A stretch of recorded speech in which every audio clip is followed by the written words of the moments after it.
डोटासरा जी भी कई बार कहते हैं पर्ची की सरकार है, तो क्या लग रहा है सुधांशु? सारी सरकारें पर्ची की है। एक आपके ही साथी रहे हैं पुराने, किरोड़ी लाल जी मीणा, उन्होंने भी ऐसी पीड़ा जाहिर की थी अभी 2-3 दिन पहले, लेकिन उनके मंत्री पद भी हटा दिए। जो आदमी खड़ा होता है ना, वही बोलता है। लड़ाई सरकार से है क्या? व्यवस्था से है कि एक अधिकारी, पूरा तंत्र है। हम देख रहे हैं कि अधिकारियों की 8-10 महीने से ये चर्चा चल रही है कि बीजेपी का जो राजस्थान में सरकार बनी है, तो सबकी, आम जनता की, कार्यकर्ताओं की, पत्रकारों की, सबकी जिज्ञासा है कि इस राज्य में चल किसकी रही है। तो उसका एक मैंने नमूना दिया है, लगातार सरकार को पत्र लिखते हुए, लास्ट पत्र भी दिया था कि हम चैलेंज के साथ कह के जा रहे हैं कि बीकानेर में पद स्थापित होंगे भ्रष्टाचार विभाग के पुलिस अधीक्षक के पद के ऊपर।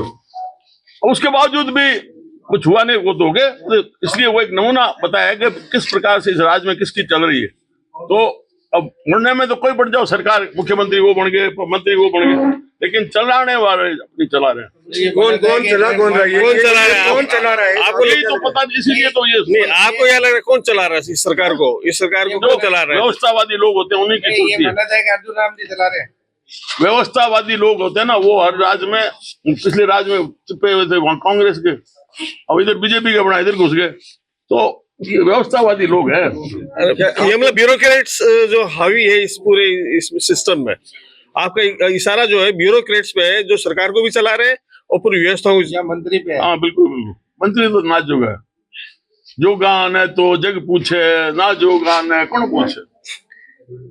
आपकी सरकार है, फिर भी आपको लड़ना पड़ रहा है। तो मैं क्या करूं? कलम मेरे हाथ में नहीं है, मेरे हाथ में कलम दे दो, एक झटके में नहीं बता दूं तो। आपके जो पुत्र हैं वो सरकार का पार्ट है, विधायक हैं कोलाइट के, और उनकी बात सुनी जाती है, सरकार उनको कई सारी स्कीम तो सुनता है तो क्यों रोता बापड़ा किसान? भाई मैंने एक बड़ा फैसला बताया कि जितनी भी ग्रामीण क्षेत्र में सरकारी जमीन है वो ऊर्जा निगम के नाम कर दो। ये कोई फैसला है यार? कहाँ जाएंगे गांव वाले? कहाँ से स्कूल अस्पताल जगह, कहाँ से सड़क निकलेगी? पर कोई सोच नहीं रहा। सिर्फ जो उद्योगपति हैं, इनको राजी करने के लिए जमीन फ्री में देंगे, सब्सिडी भी देंगे, उनको देंगे, और उससे छीनेंगे।